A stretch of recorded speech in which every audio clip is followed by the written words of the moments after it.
Hello, everyone. Thank you so much for joining us. My name is Josh Rovner. I'm the director of the Youth Justice team here at the Sentencing Project. Our panel today is going to discuss why youth incarceration fails, and they are joining us as we speak. We are incredibly happy to have you here to hear from us at the Sentencing Project and from our panelists. Today's topic is one that many of you are already quite familiar with, either through personal experience or through research projects we've done before, and it's about the failures of youth incarceration, how it fails both our kids and communities. This isn't just a story about listing well-documented problems, but it's about finding and supporting proven solutions. A little bit of housekeeping. We use the Q&A box in the chat to gather your questions. I definitely encourage you to use the chat to chat among yourselves, but the panelists won't be looking at that. So if you want to take a moment in the chat box to say where you're from or your organization, I think that's always sort of nice to see people get to know each other through that. Needless to say, we're recording this webinar.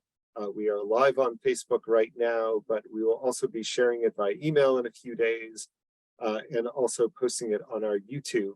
I just am so thankful for this turnout. It goes to show what interest there is in this topic. I want to tell you a little bit about our organization, the Sentencing Project. We advocate for effective and humane responses to crime that minimize imprisonment and criminalization of youth and adults by promoting racial, ethnic, and economic and gender justice. It's really a wonderful project that we're working on here, not just in the youth justice space, but extreme sentencing and voting rights as well. I hope that you'll visit our website. I also want to take a moment, as long as I have this big audience, to mention we're still accepting applications for a paid internship to be our youth advocacy fellow for the fall semester. The only requirement is that you live in the DC area. Our job posting, along with all that other great stuff, is at sentencingproject.org. And applications are due at the end of this month. So here is who is going to be on our panel today. I've listed them in alphabetical order. Other than the Sentencing Project staff, that's myself and Richard Mendel, they've been asked to join us because of their lived and other experience with the justice system. So I'm going to be skipping reading their detailed biographies. I never find that particularly interesting. But what I do find interesting is people being able to tell their own stories and reveal how this work matters to them. Very briefly, Musa Mahdi is here from the Credible Messengers mentoring movement. He's also an employee of the District of Columbia's Department of Youth and Rehabilitative Services. Tawaina Reed is now a program director with Youth Advocate Programs, and Karemma Williams is a former participant with YAP, who's now a life coach and blogger. I really want to thank you all for being here. I've been so inspired by your stories and getting to know you. So I'll start with some good news because it's actually quite easy to focus on the negative. But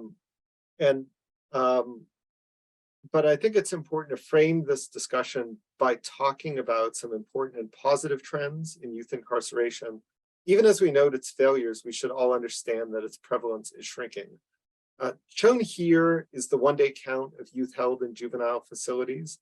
Youth arrests peaked in 1996 and youth incarceration peaked in 2000. It's fallen by 77% in the years since. I should add that these are one-day counts, generally taken in late October. The total number of kids who are detained or committed over the course of a year is vastly higher than what you see here. But this is really a positive trend.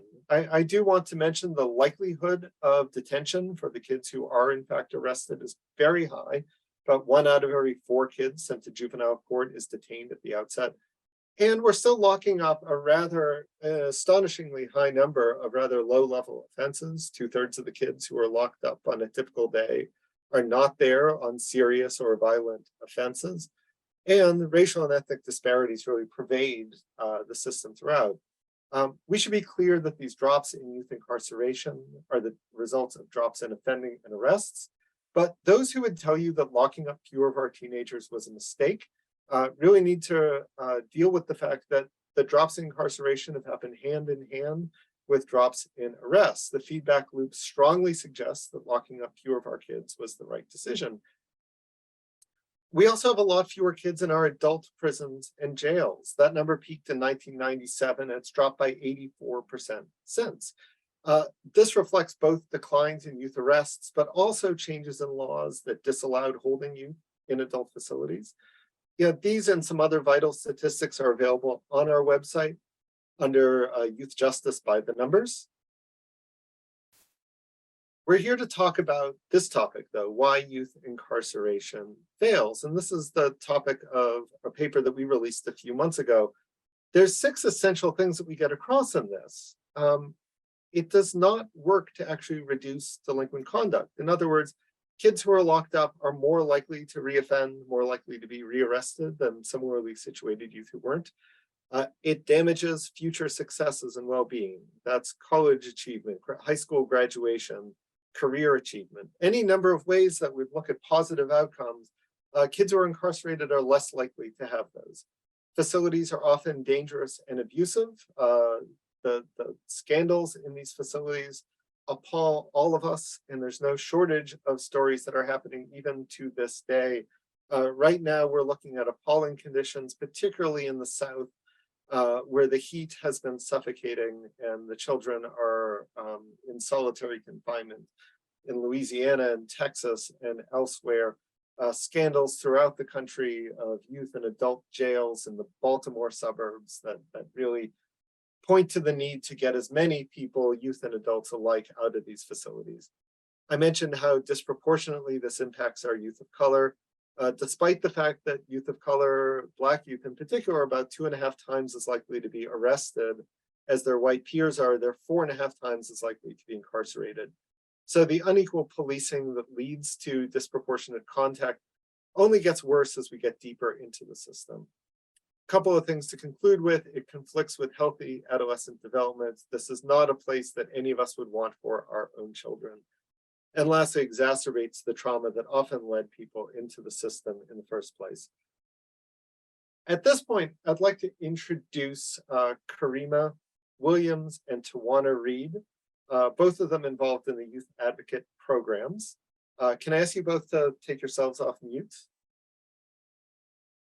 so that we can hear you?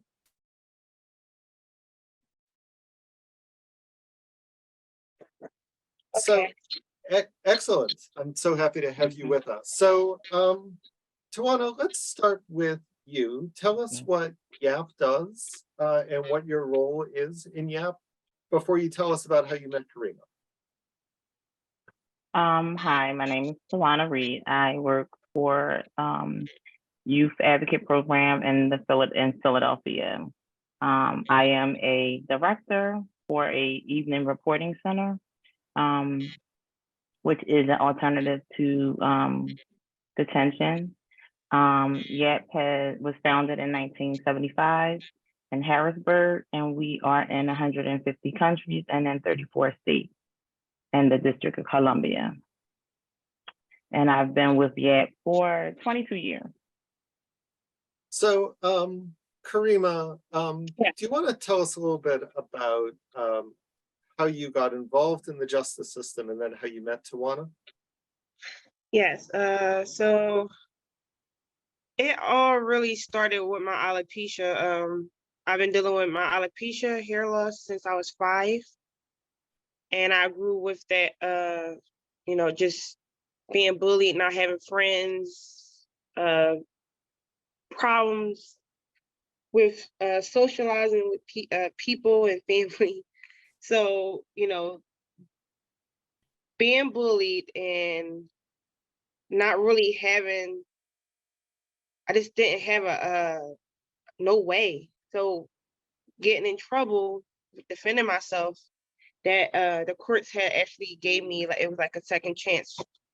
The YAP program is like a second chance program for juveniles instead of them being locked up. So I met Miss Tawaina, and she became my advocate and mentor and more. So that's how I met her, and that's how it all started. And now I'm still, building myself.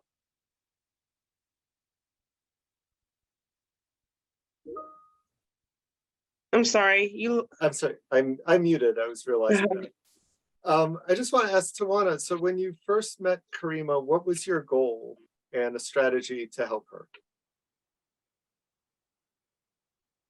I met Karemma when she was 15.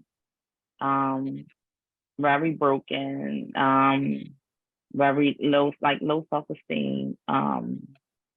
And when I met her, I didn't know she had alopecia. I just, I could only go off of what her paperwork said and what she shared with me at that time. Karemma was with me for about a year and a half. So when you first come into the program, most of our individuals are on something called the consent decree. And a consent decree is basically you get 6 months to, pretty much do the program, remain arrest free. And I'm there to mentor in any way. Each individual is different. So I came in and I will deal with a group of females, but I have to deal with them as on an individual, level. Like everybody has different, issues and concerns and challenges. And with Karemma, I noticed that she, really, her self-esteem was really low. As time went on and I developed a rapport with her, then she began to trust me and share those things, that she had alopecia and that this was the start of her being bullied at a young age. So from there, what I used was to help build her up, to hear her out, to figure out who she is within, and not from what she looked like on the outside and what she's been experiencing. So from there, after being with her for about 6 months, then she was continued. She would ask the judge, can she be continued? They continued her for a couple, times, and then eventually she was discharged. And then she was gone for about a year and came back because something else occurred. She struggled with school, so school was her biggest giant. And when she came back, she was a little older. And at that time, now I'm dealing with her on an older level, like an older teenager. So she had been with me for about another year after that. And once she got discharged, I said, no, it's time to move on. You can get discharged. You don't need to be continued. I will continue to be a part of your life. And I have done that since she's been discharged. Mhm. Wonderful. Karemma, you want to talk about the relationship that you and Tawaina have, both when you were a teenager and now that you're not a teenager? Okay, so right now, our relationship is, I you could say mother and daughter. Even though I have my mom, I still have my mom. I still look at Miss Tawaina as a mother figure and a woman who I can trust and talk to, even when it comes to my own marriage. But I do also, I see myself in her, like she's always giving advice, and I see that in me now. Like I have to say that she's showing me how to speak up for myself. Like recently, for the first time, I actually disagreed with her, and I never did that before, and that was me. I realized that was me, and something that she probably don't even know that she has helped build as a woman who can speak for herself and stand up for herself, or just not feel like, oh, that's a stupid question. Don't ask that question. Like I feel like I got more of a voice, and I use that with my YouTube and everything I do, and me blogging and life coaching and stuff. I use that energy, and basically when I first met her, like she said, I was I was a girl in a closet.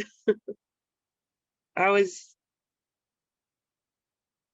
I couldn't trust anyone. I didn't really want to speak about what was really going on. Like when I first got with her, I didn't have eyelashes or eyebrows, so you can tell that something was going on with me. And I was kind of like closed in. I didn't really want to speak to the other girls. Yeah, it was kind of like really just, like I said, it was like the closet. It was really not, I can't get it out. That's it. That's all right. You know, so we did this panel a while ago at another conference, and Tawaina, I'm going to ask you a question that I asked you then, but like when you think about the work that you did with Tawaina and who she's become as an adult and a successful person, how do you feel about the work that you've done? How is this make you feel?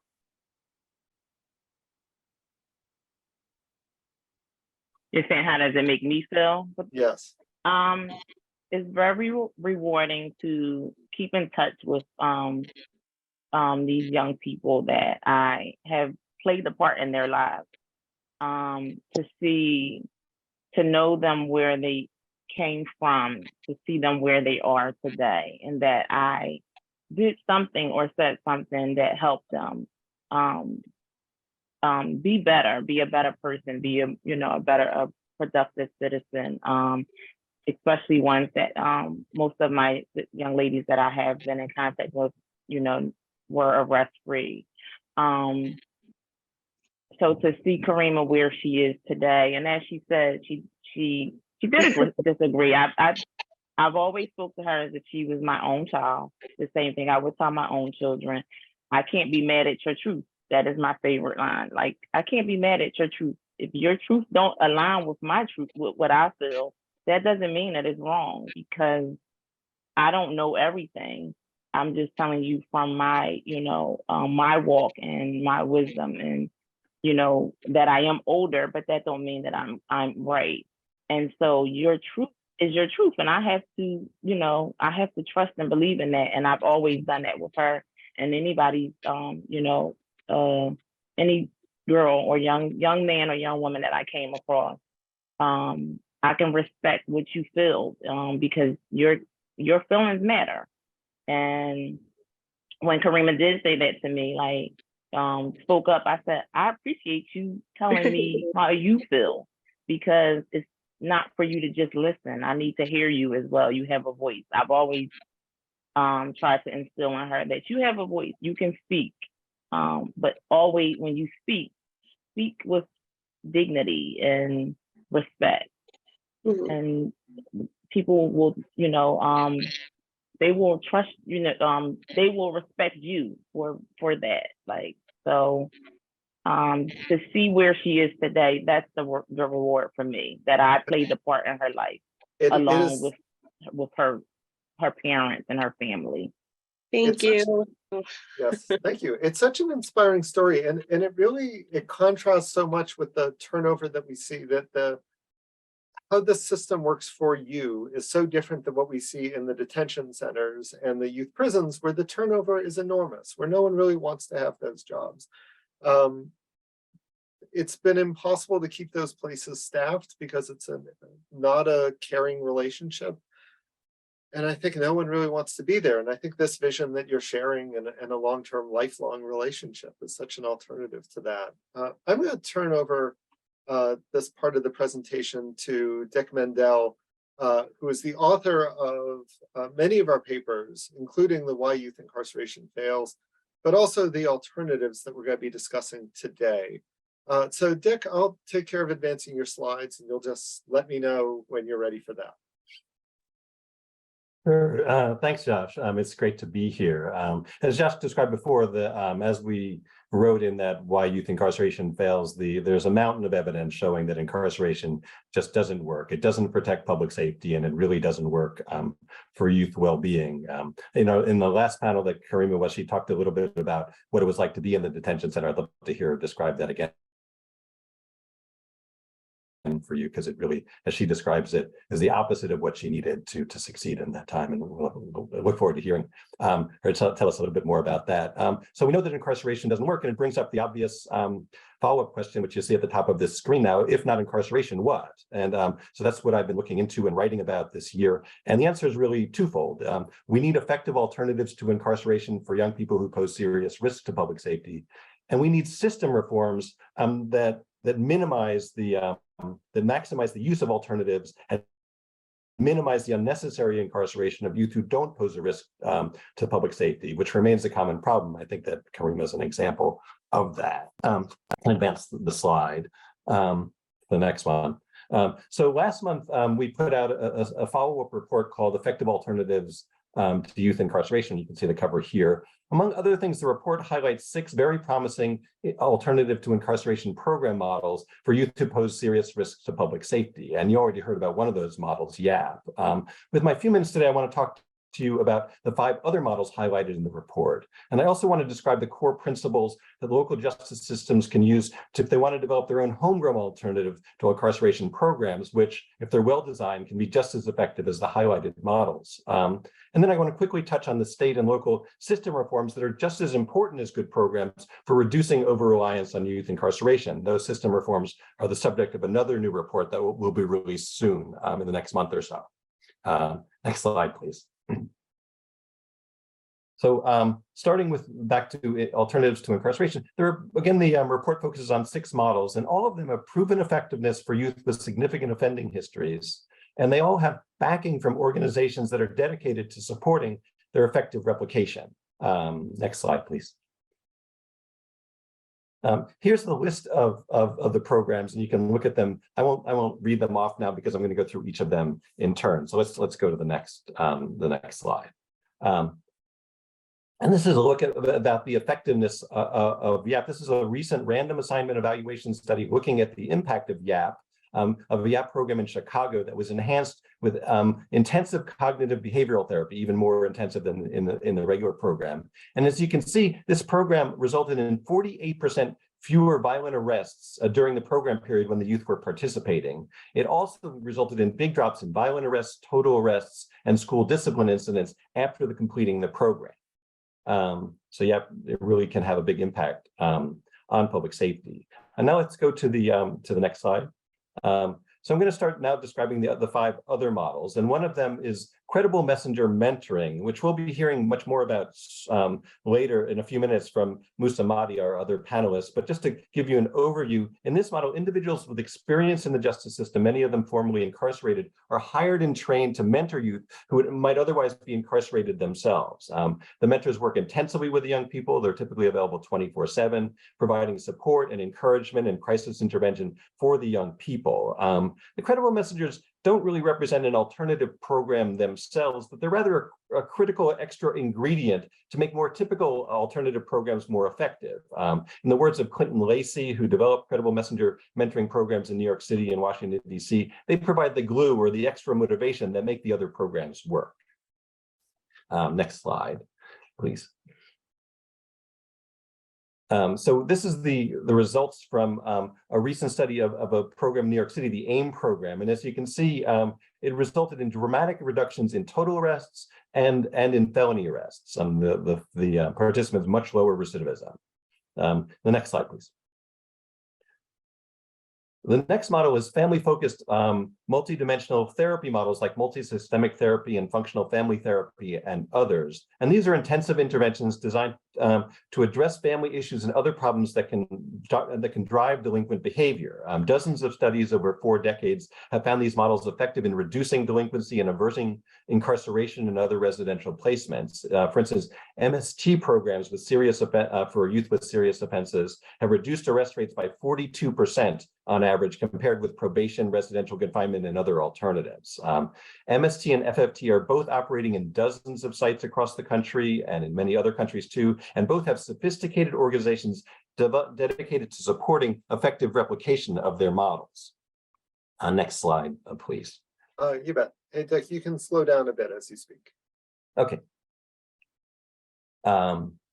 The next program is called ROCA, and it provides cognitive behavior and therapy and mentoring for youth and young adults at extreme risk. This program operates in Baltimore and several jurisdictions in Massachusetts. ROCA is a little different than the other models because not all participants in these programs are faced charges or referred by the justice system. Rather, ROCA seeks to identify and serve any young person who's at extreme risk for gun violence. In addition to youth charged in court, ROCA also seeks to serve friends and family members of young men in high crime neighborhoods who are involved in gun violence, either as the shooter or as the target. Once identified, these ROCA youth workers conduct what they call relentless outreach to engage the young people. They knock on doors and they keep knocking. And they provide them with what ROCA has developed, a tailored cognitive behavioral therapy curriculum that can be taught individually, sort of on the fly. Rather than in scheduled classes like it's done most of the time. If you get me the next slide. The results for ROCA are impressive. Here you can see the results in Massachusetts, whereas 2/3 of the participants in Massachusetts had been arraigned for violent offense charges prior to enrolling in ROCA. Just 18% were arrested for a violent charge within the first 3 years after enrolling. So big difference. The next slide, please. The next model is restorative justice conferencing, which provides an alternative to traditional court processing. It's a true diversion, and it focuses on repairing the harm caused by an offense rather than solely ascertaining guilt and punishing the person responsible. The process usually culminates in a conference where the victim and the young person meet along with important people in their lives, and they discuss the harm caused by the offense, and they craft a plan for the youth to make it right, to pay back the victim and to address the harm, and to support the young person in avoiding subsequent offending and achieving success. To date, most restorative justice programs have focused on minor offenses, but some jurisdictions have started employing restorative justice as an alternative to court processing for youth, a true diversion for youth accused of serious offenses. And many of these programs specifically focus on youth of color. Recent studies find that these programs can reduce reoffending rates and also enhance victim satisfaction with the justice process. If you go to the next slide. And here are the results in a program in Oakland called Community Works West. As you can see, only 20% of the participants in a diversionary restorative justice program at Community Works West were found delinquent within 18 months versus 37%, almost twice as many, of a control group randomly assigned who were prosecuted in juvenile court. Next slide, please. The last approach I want to tell you about is wraparound care. This is coordinated and individualized care for youth with serious emotional disturbances. Each case is overseen by a care coordinator and provides an array of individualized tailored services and supports and opportunities for the young people, a big menu that are supported by blended funding from multiple systems. You can see the list here. It's already widely used in mental health and child welfare circles, but not so much for juvenile justice youth, even though the studies for the programs that do work with youth in the delinquency system show very promising results. It prevents residential placements, it improves behavior, and it saves money. So these 6 programs, if you go to the next slide, these 6 models are exemplary in terms of clear evidence of effectiveness and strong support for replication, but they aren't the only option for local jurisdictions to provide alternatives to incarceration. Rather, research shows that homegrown programs can work as well or better than pre-existing models, but they only work if they include core elements and adhere to key principles. You need to limit participation to youth at high risk of reoffense. You need to work closely with the young people's families and support them. You need to provide intensive mentoring. You need to offer evidence-based cognitive behavior therapy. You need to connect youth with employment or other positive youth development activities that build on their strengths rather than just focus on their problems. Next slide, please. So finally, I want to talk about complementary system reforms to minimize incarceration. Even effective alternative to incarceration models are necessary, but they're not sufficient to minimize incarceration. Even the best program models will fail if they operate within dysfunctional justice systems that ignore important evidence and that are prone to making bad decisions rooted in a punitive rather than rehabilitative mindset. We go to the next slide. Rather, To make a real difference, alternative to incarceration programs must be embedded in systems that fund, incentivize, and support their programs, the use of those programs, that strive to steer young people away from more intensive court supervision at every stage of the process, and particularly at the early stages of the process, at arrest, at the decision whether to divert or formally process kids in court, whether to detain them. They explore all available options to keep young people home. And finally, they need to make determined efforts to reduce racial and ethnic disparities, which are pervasive in the system. And with that, I'll wrap up and turn it back over to Josh, and we can continue. Thanks. Thanks so much, Dick. You know, I think one of the things, we only have an hour here, and we went over some pretty lengthy pieces of research in 10, 12 minutes or so. If you go to our website, sentencingproject.org, you will find the full papers here, because I think that it's important for people to realize that these are peer-reviewed, these are professional studies about the effectiveness, not only of the programs, but in comparison to the alternative, which is locking people up. I'm now pleased to introduce Musa Mahdi, and before I do, I should really thank him directly for the fact that he was able to fill in on such short notice. I just got to meet Musa for the first time yesterday, as someone who can speak about the Credible Messenger mentoring program. I was inspired by his story, and I expect you will be too. So Musa, thank you so much. Let me hand it over to you to talk about your experience as a Credible Messenger and what led you into that role. Thank you. Good afternoon, everyone. It's a pleasure to be here. Yes, I was just my first conversation with Josh was last night, and we had a good conversation. But myself, as a Credible Messenger now, just starting from the beginning, I was once a young person, 16 years old, and I was charged as an adult in the District of Columbia many years ago, at the time where they sent us to DC jail. It was a unit inside DC jail that housed young people that were charged for crimes of violence and charged as adults, and subsequently prosecuted in the adult system and removed from the juvenile system. That experience for me as an adult, now knowing, you know, with having that firsthand feelings and understanding of that, I know that was no place for a child to be. Back then and now, it's no place for a child to be. It's not a testament to a society that claims to be progressive, right? And claims that it wants to, that it's the leader in the world, an example for all the world, right? That's just not something that should be. So that experience led me to become a different kind of individual. I think that I adapted to my environment. That adaptation to my environment led me, upon my release at the age of 21, to become more involved in, I guess, criminality or criminal behavior, which led me to a federal sentence, in which I received, I did 17 years in the federal system. Fast forward to my release a few years ago in 2017, and I came straight out of the federal system and began working as a Credible Messenger. I contracted with DYRS, and we led a program called East of the River, which was a community-based organization. And that's let me say, you know, about the Credible Messenger program and what it does and what it's done for young people and individuals like myself who have been through the system and had these shared life experiences. The concept of Credible Messenger and the Credible Messenger movement is really to bridge the gap between community and systems, right? And community and government. And it puts us in a place where some things it won't be a stigma around all the things that Dick Mendel spoke about with regards to what's positive and what works with regards to youth justice and youth justice reform. When we're talking about mental health, right?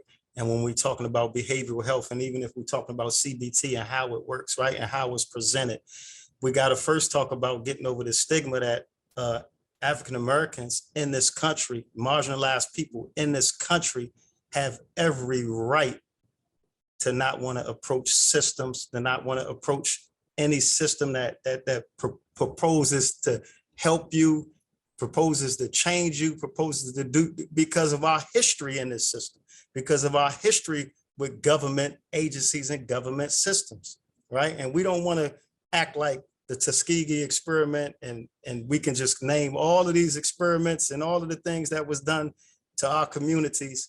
We don't want to act like these things didn't happen, or like these things, we should get over these things and we should not think about these things. These things have long lasting effects on communities of color, long lasting effects. And it happens to all young people, their families, and you can go out and an individual will tell you. So it's okay that we have these stigmas. It's okay that we have these hesitations. Now, when you take individuals like credible messages, you take individuals who had shared life experiences, and that could be through incarceration, that could be a young lady who may have had a child at 15 or 16 years old, and now she's in her 30s and she's doing good, and she has a shared life experience. She's a credible messenger, right? So this is the description of a credible messenger. It's just not all incarcerated people. So I just had to say that. But for the most part, it's our duty and our obligation as individuals who have been through the system to help our community and want to help our community and help young people. Incarceration is not the answer for any young person. And I speak from a personal level when I say that. Everyone has their trials and tribulations in life, but I think as a nation, we need to do better. We need to invest in our communities. We need to invest in our young people. We need to know that our young people are the future. And if we don't have young people, we won't have a future. If we incarcerate them, lock them up, and just throw away the key, then we're going backwards. We're going backwards. And so for us as a community, I think it's extremely important that we keep coming up with innovative ways and radical ideas and radical solutions that challenge the status quo. Any change is radical. I think when we talk about, you spoke about Clinton Lacey and him introducing and implementing the credible messages in New York City and also in Washington, D.C. It was when he came with the concept, individuals who have been a part of the system and working for the system and doing this work for a number of years were indifferent to that.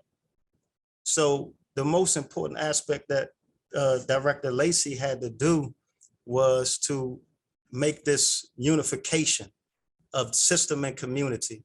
We always talk, even when we talk about police officers and resource officers being removed from the school, and now they use the terminology in DC with MPD, they say community policing. But what exactly is community policing, right?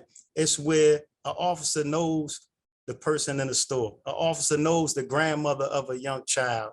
And this is what credible messengers do. This is where they bridge the gap. This is where they come into play at, because they know the community. They know the mother, they know the uncle, they know the father, they know the history. They know the uncle that the young person looks up to that's incarcerated, that has a draconian sentence. Right? Hey, Musa, so I'm curious, because I know that you've been promoted recently, but when you started doing the on the ground work, like tell us a story about the kind of person you were helping and like what a successful experience was like for you and for the young person. Well, see, when we talk about success, we got to understand, and my colleague and manager, Mr. Norman Brown, if any of you all are familiar with him, whenever we come into a room and we're asked to provide credible messenger services, he has to let them know that we don't have a magic wand, right? And so because of the successes that we do have and the outcomes that individuals see from the work that credible messengers do with young people, I myself was responsible for a caseload of I would say the most problematic young people that were committed to the Juvenile Justice Agency at DYRS. because of my ability to engage those young people and bring them to places that they normally wouldn't come.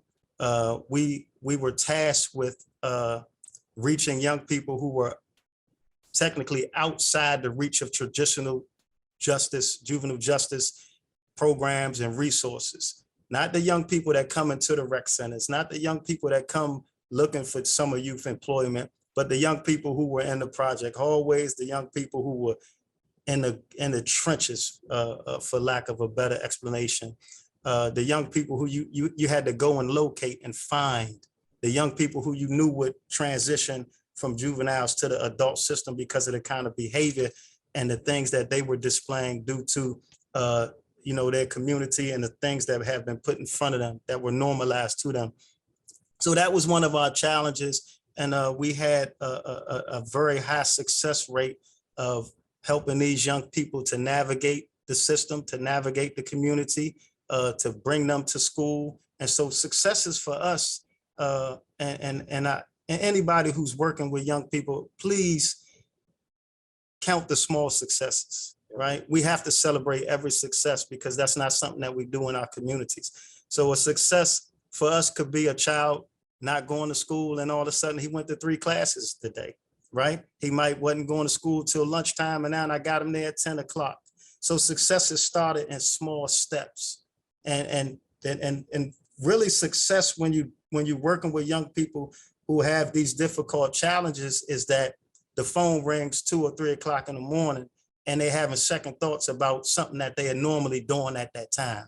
And they want to talk to you prior to doing that. So that was success for us and helping these young people to navigate real life situations and have a positive influence, because they have influences, but the credible messages are bringing a positive influence to these young people. You know, I'm seeing a lot of affirmations in the chat to the extent that I can sort of listen to you and read what people are saying. I think that idea of like what positive outcomes are is excellent. I get so frustrated when successes are only measured by recidivism stats, which are messed up in a lot of ways. One, we know that there's unequal policing. So the fact that a kid has been arrested again or hasn't been arrested again maybe isn't the best measure of actual behavior. But there's so many positive things in a person's life. You mentioned school attendance. And if you have a kid who goes from like missing 80% of the time to missing 50% of the time, that is so much better than what we had at the start of this. So I love the idea of how you're looking at success. And I also appreciate you saying that there isn't a magic wand here, nor should we expect there to be. I think that the challenges in our lives for all of us are such that we shouldn't expect that any one program is going to solve all of these problems. I see the chat is very active. For those of you who have questions for our panelists, please put them in the Q&A box, not in the chat. That's where I'm going to be pulling things out of. I'm going to start, though, by asking, this is for Musa and Tawaina. You're both in sort of management supervisory roles now. You've both been promoted in your organizations. Can you talk about how you find and train people to work in your organization and why, what challenges there may be to do so? Tawaina, why don't you go first? We normally, as a director, we look for people that are from the community that can relate to the young people that you're going to service. Where they came from because you came from those same communities. So it's realistic to be able to come in a community and connect with them, because if you haven't walked through some of those that journey that they've been through, someone or a family member that's been in those same situations that some of the participants that you're going to come across. People that are connected and like football coaches and schools, things of that sort, because it's not easy. It's not easy to, you got to be able to connect with your young people and meet them where they are. You got to meet them where they are. You can't expect them to come in. They're young, so they're not where we were there at one time too. We were 16 and 15. We may not have walked in those same shoes that they're walking in. I tell older people all the time, you can't say when you get my age, because the young people we come across today have been through things that you could never imagine. They have experienced and seen some things that you can't even imagine that, going through those things. So you just have to be open to what you're about to walk into, and also build a connection with them, because they have to trust you. I can be saying the same thing that Karemma mom was saying every day, but because it was coming from her mother, she just didn't receive it. But I'm that person that listened to her and did something different and said the same thing, but because it came from someone that showed her, she didn't know, she came in and she trusted me because I built that trust with her, or that connection with her. So we definitely try to hire people that are from the community that definitely can relate to the young people that they're connecting to. And you find that they will open up to you. They will, build a rapport with you, and you're able to reach them. May not be that day. You can say something today and it hit them 5 months from now or a year from now. But something you say to them, something you feed in their spirit will come back. It will, they'll be able to use that somewhere down the line. So we definitely the main thing is people from the community that can connect with the young people that they're going to come in contact, families that they're going to come in contact with. Okay, so I think for us, when it comes to hiring, we have a different way that we vet individuals. There's your traditional background check, and then there's a background check that we do when we vet individuals because make no mistake, I mean, you can go everywhere in the country and people say, I want to work with kids, I want to help children, I want to do this, I want to do this, right? But the question always come back to, do you want to work with these kids, right? So one of the things that we do as Credible Messages, because we have a no eject reject policy. Young people know how to get thrown out of group, they know how to get thrown out of classrooms, and they're going to push you to the limit, right? And so when you continuously push that love on them, they can throw stuff at you, they can cuss you out, and you're like, all right, you okay? You can sit down right there. We're not going nowhere, right? We could do this all day, right? Because consistency is really what young people need. So I think for us, back to the hiring aspect of it, so we're talking about shared life experiences and individuals, and I understand now working from outside the system and now being a part of the system technically, right? As a supervisor and DYRS with the Credible Message and the prevention initiatives, is that you do have to have a system in place with regards to how you onboard individuals to work with a vulnerable population. There can be no, I mean, you have to put a system in place, and there has to be a process in where you can identify the proper or correct individuals that can really help young people and move the needle when we're talking about juvenile justice reform. So we as Credible Messengers, and just thinking about DC, but every city is the same, right? There is only 3 or 6 degrees of separation, right? And so we can reach into the system. You can say, I want to work with young people, I want to help, but what were you doing? What was your transition story in your life, right? Have you addressed your adverse childhood experiences? So training is absolutely necessary. And we do an intensive 5-day boot camp training with our Credible Messengers after they pass a series of background checks. And how when an individual, and it took me a while, I had learned during my travels that if a person wanted to join the FBI or the CIA, they might go knock on your neighbor's door. They might go back to a college buddy from 20 years ago. So we have the ability to do that also. We can reach into the federal system. We can reach into the state system. We know the individuals inside those places that are doing good things, regardless of their sentence, and we can ask about you, and we are trusted. So if we call and say, hey, Josh, man, there's a guy named Josh, for example, and he's out here, he said he did some time, and they say, oh no, Josh was in here doing the same stuff all the way to the door. So we don't want you, Josh, right? Now, and if they say, no, Josh was in here creating programs and going to groups and going to class and getting education and helping young inmates, we want you, Josh. Right. So it's a way that we have to approach this. And listen, it's all fair because we're talking about young people. We're talking about helping young people and helping the community. It's not a get rich quick scheme. It's work, right? It's work. So it's a serious business when you're talking about who you hire to work with and pair with young people that have already been burnt by all kinds of systems, be it child family services, be it mental health systems and Medicaid and all these kind of scams and schemes that people running in the name of wanting to help young people. We can't, the buck stops right here with credible messages. Thanks. So I'm going to do the best I can in the 10 minutes that we have left to take questions that have been submitted again through the Q&A. Karemma, I have 2 questions for you. The quick one is how people can get in touch with you. People are interested in your blog and other projects that you're working on. Can you give a URL or something for us?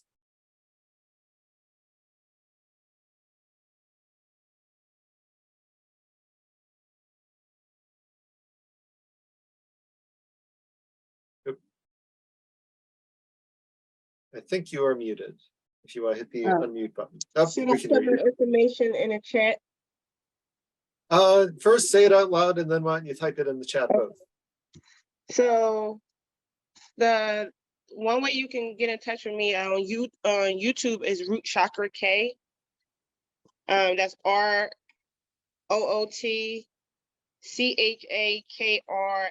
Chakra K. KAY, Root Chakra K on YouTube. And I'm also on Instagram, root.chakra.k.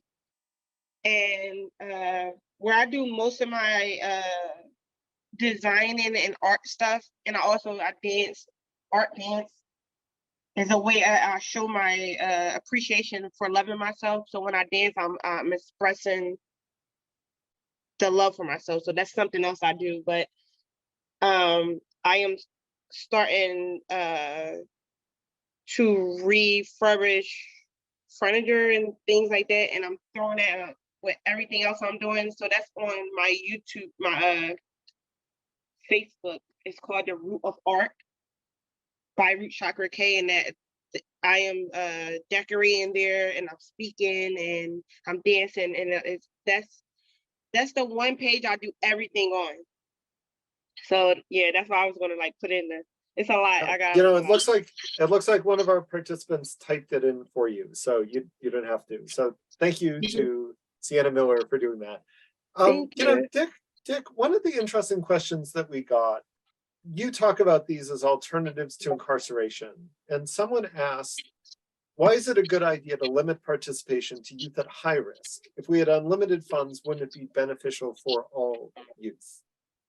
What would you say to that? What does the research show about how these programs work and what the better alternatives are for the lower risk youth? Yeah, well, one of the sort of most consistent and solid findings of the research is risk. It goes by the name the risk principle. And what it finds is that more intensive interventions are counterproductive for the kids at lower risk. Like you can actually harm kids by doing too much to intervene in their lives.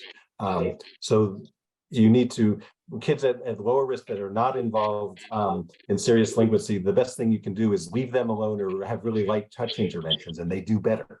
And that only when the young people really face significant risk or pose significant risk does it make sense to really focus intensive resources of the kinds that these programs do on them. So more intensive for the kids who need it and less intensive for the kids who don't, not just to save money, but because it really works worse to over engage young people. Excellent. I hope that helps. Thank you so much. So Karemma, I'm curious as a participant, if you can put yourself back in your teenage self, when you were involved with YAP, how often were you sort of in contact with Tawaina, and somebody asked about burnout for the staff, the mentors, the staff at YAP. And I'm curious what demands you were putting on Ms. Reed when you were involved in it, or some of the other participants. because we talk about wraparound, like what does it look like to be present? And make sure you unmute yourself. We definitely took a lot of Miss Tawaina time and other advocates. I know I seen her about 20 hours a week, probably like that. That's a lot. Maybe more. But it was definitely something that kept us really busy. Yeah. So. And Tawaina, what, I mean, do you worry about staff burnout? I mean, when you had the role and now that you're supervising mentors yourself? It can cause burnout, but the passion, you overlook it because of the passion. The requirement, of course, I had to do it, but the passion made me love doing it because I did love being with my young people. And most of them had 22 and a half hours a week that I had to spend with them, doing different activities in the field. And then after Karemma was discharged, then now she was about, I want to say 19, maybe she was about 18. And I said, I will continue to be a part of your life. You don't have to stay here to be a part of my life. Because you can't cross the line with, work. I had to always stay professional. But once she was discharged, my time for my own kids was on Fridays. And so I asked my children, did you mind if she be a part of our family on those Friday outings? And she became family, and she started going out with me and my children on Fridays. And then I took her on her first trip when she was like 20, to Hollywood, to LA. So Karemma spent a lot of time with me when she, worked in the court system because she had to, because that was my job. But my passion kept me where I love, I didn't have burnout because I loved helping them and keeping them off the street and keeping them busy and introducing them to, new things and that they never, may have never seen, or maybe could, had the chance to see it because of whatever the family dynamic was that they, couldn't go to these different, activities. But it can cause burnout. It is work. Yeah, thank you. And really thank you for the work you do. Karemma, we've moved past this, and I know that you've been comfortable speaking about your time in detention before, and it's something that I didn't get to ask you about half an hour ago when we were talking. Can you spend a little bit of time talking about your experiences being detained? You're there for a couple of weeks, a couple of times, and what that experience was like, because we started by talking about how youth incarceration fails. And if you're willing to tell that story, I'd love for our audience to hear it. Okay, so I knew that, so I was, you can say I was locked up twice. Both times it was 2 weeks, which felt like forever, because I knew I was different. I knew I didn't belong there. I felt that the other kids were like more rowdy or loud. I was more kept to myself, and I didn't feel safe. I did witness a fight the first time that when I was going to the youth study center. It happened in the truck. It happened in the truck. They had the women, they had the girls in the front, and then they had the boys in the back, and we was all handcuffs, on hand to hand. And there was a fight in the truck. That was the first time. That was me going to youth study center, and I'm thinking that should have never happened. And when they opened the door and the guards asked what happened, everybody got silent. Like, because in my community, it's this thing where if you snitch, you get hurt. If you tell, you get hurt. So no one said nothing. And that right there, I was being introduced to something different. I was like, that boy did not tell. No one said. I didn't say anything either. I was like, and then when we went to lunch that day, it was the same kids that was in the van with us, and I was like, they're allowing this, and the guy knew that something happened, so I knew that I wasn't safe. And I don't know if it's the same now, but I knew that it wasn't a place for me. And I do want to answer that question. I guess I will let you lead. I want to answer that one question that you wanted to ask me. It was I'm sorry. Could you remind me what I was going to ask you, because I'm juggling a few different sets of notes. I had a good answer for it. It was, what would have happened if I would have stayed locked up for months? Yes, thank you. Okay, so I can answer that. Absolutely. Pretend that I just asked. So I know we're talking about how the system's really not for us as kids or young adults, and how it changed adult lives. But I also want to say, if the youth study center or the other places would have kept me longer, I probably would be stronger than I am now. And the reason why I say that is that one thing I want to say is that I'm not perfect. I still have my days where I'm still trying to find strength to talk to other people and give advice and stuff. So, but I am strong. But I'm saying this, when what I notice from family that's locked up now and people I know that have been locked up, they are creators. And what happens is, if I would have been in there longer, I would have been probably knew more about my business that I'm creating. I probably would have had more books written out, or things I would have been doing. And that's what happened with a lot of the people that have been given a lot of time, kids or young adults or older. I noticed that they are creating something, because what a lot of people underestimate is being locked up. See, I'm a believer of Christ, and this is what Christ is doing to people when he gives them the knowledge to make something of themselves. Like, I don't know if you heard of Wallow 267. He's been locked up. It's a man who's been locked up for 20 years. He got out about a few years ago, and he's a millionaire. He's a millionaire now. And he do a lot of he do what the one young man was just speaking. He speaks to youth and everything. And I have a cousin that's locked up now, and he's doing 20 years, and what he's doing in there is amazing. He is drawing, and it's not just regular drawing. He can draw you sitting right there in 5 minutes.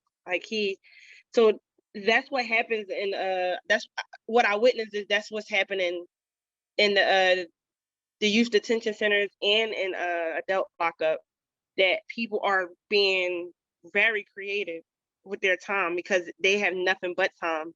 So I definitely want to show people, I want to tell people that even though the system may have failed us, what you do with your free time is all in here, is all the creation is all within. And that's what's happening that's what happened to me too. You know, I was drawing and doing things and I think they should bring that back. I don't know what's happening in the youth study centers or the detention centers, but I know that I would bring my art to the juvenile systems. I would share that and make the kids more creative while they're in there. Because being locked up, being locked up as a young child, it takes away from your childhood, especially if you don't know nothing about being creative with the time you have. Because being not locked up, a lot of people are not using this free time that they have, not when they're not working or when they're not with their kids. There's so much stuff that we can do when we're not locked up.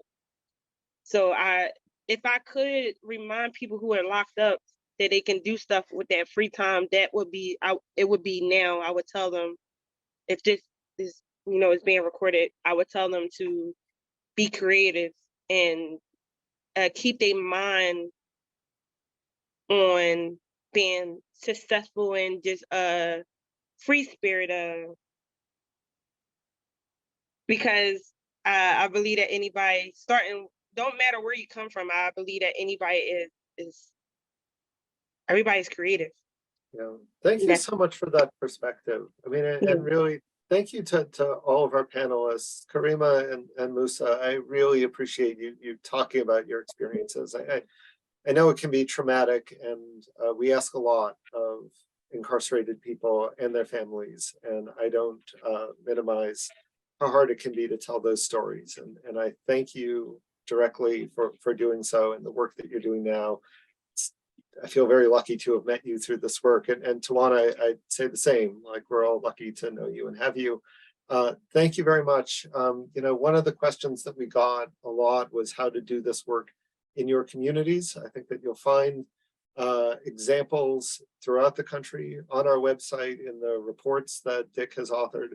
It's also going to be one forthcoming. We're probably about 6 or 8 weeks away from releasing it, about system reforms, about the ways that governments can encourage the use of alternatives to incarceration. We can have great programs, we need to have great programs, but we also need to have laws and policies that encourage their use. So that's our next step as researchers, is to share that. So thank you all. This was a wonderful hour, and I hope that we'll all continue to be in touch with each other. Thank you.